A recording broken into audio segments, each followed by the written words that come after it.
मृत्यु भी होगा।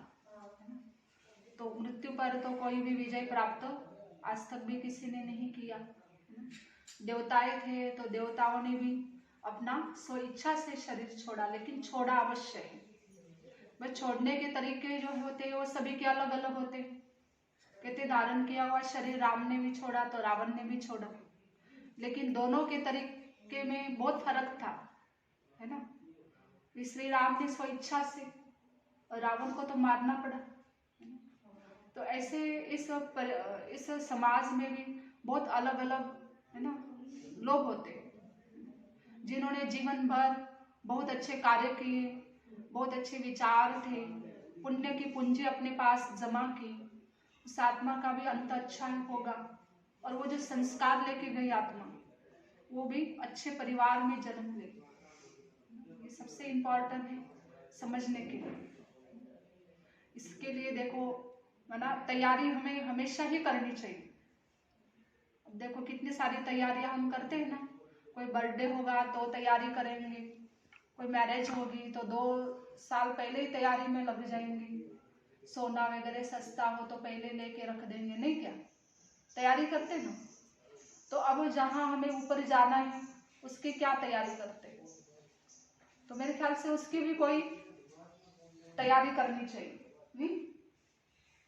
जब अपने लॉन्ग जर्नी में जाते हैं तो अटैची में देखो अपने आवश्यक जो सामान है, कपड़े वगैरह व्यवस्थित करके सब जाते हैं लेकर के। भी हमें जाना है दूर, पास 10 दिन के लिए जाना है। तो अब तो हमें वहां जाना है जहां से हम आए, तो उसके लिए हमारे पास क्या तैयारी, क्या तैयारी होनी चाहिए? आपको लगता है कोई तैयारी होनी चाहिए? क्या तैयारी कर रहे हैं आप सभी? हम सभी को जाना है एक दिन, 7 दिन में से तो हर किसी को एक बार तो जाना होगा कि नहीं, है ना? तो उसकी क्या तैयारी हमारे पास, है ना? तो कहते हैं पुण्य की पूंजी जमा करो। जो लाइफ चल रही ना अपनी अपनी जो जमा ये चल रहा है, इसमें पुण्य की पूंजी जमा करनी है। दुआएं देनी, दुआएं लेनी। तैयारी माना ऐसे थोड़ी ना कोई अपने कोई इन एडवांस पहले तैयार करके रखेंगे। तैयारी मतलब ये जो आत्मा है ये साथ क्या लेके जाएगी? संस्कार लेके जाएगी, संस्कार ही साथ लेके जाएगी।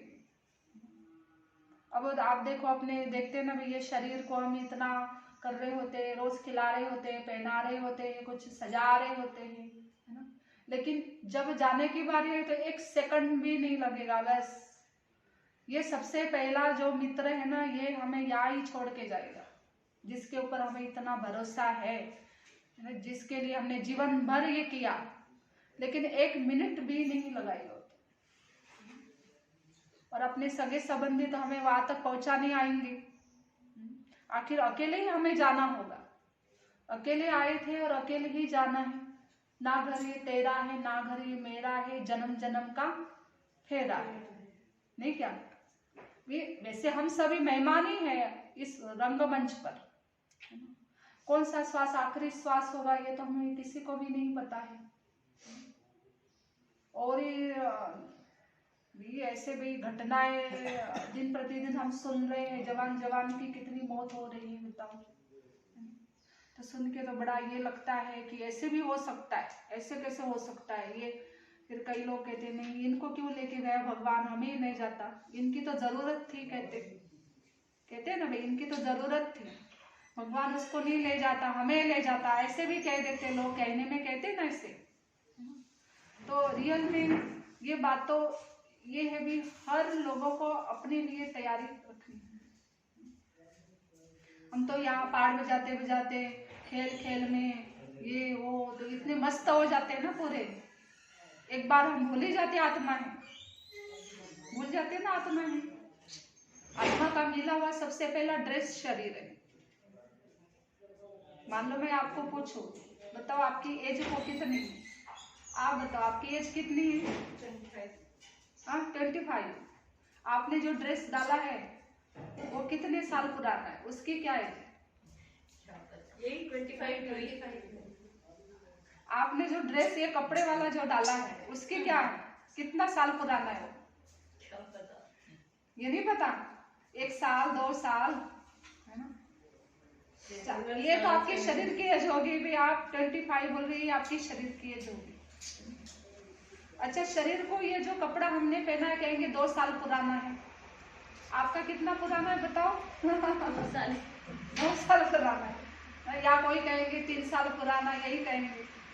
लेकिन क्या हमारी खुद की एज कितनी हमें पता है?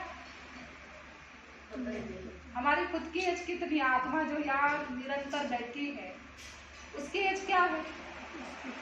उसकी तो कोई एज ही नहीं है। वो तो पिछले जन्म भी ऐसे ही शरीर लेकर के आ गई थी और अगले शरीर में भी जाएगी, अपनी जर्नी करेगी। तो रियल सत्य है ये कि जो हमें दिखाई नहीं दे रहा है ना, उसको तो हम समझ ही नहीं रहे। वो एक पावर है जो निरंतर कार्य कर रही है, ठीक है, निरंतर कार्य करती रहती है। उस पावर को समझ करके हमें आगे बढ़ना है। तो ये सत्य को परख के इतने मजबूत बन जाओ, कहते 5 तत्व भी आने वाले टाइम पे इकट्ठा वार करें, फिर क्या हो।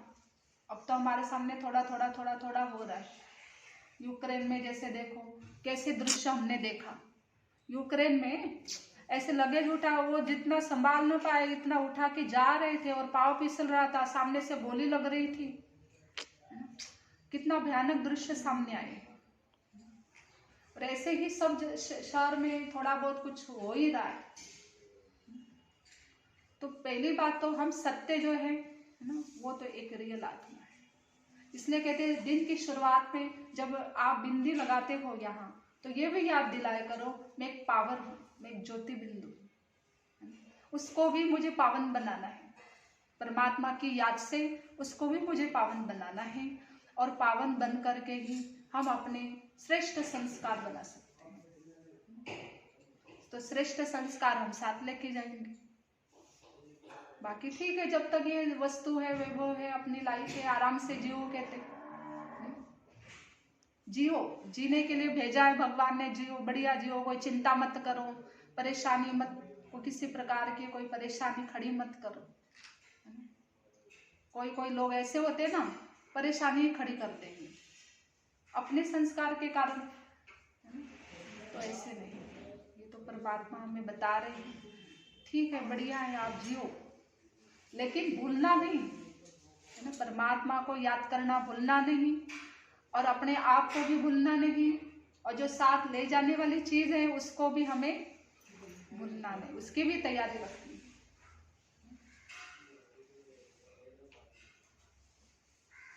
तो ऐसी तैयारी करेंगे, फूलों का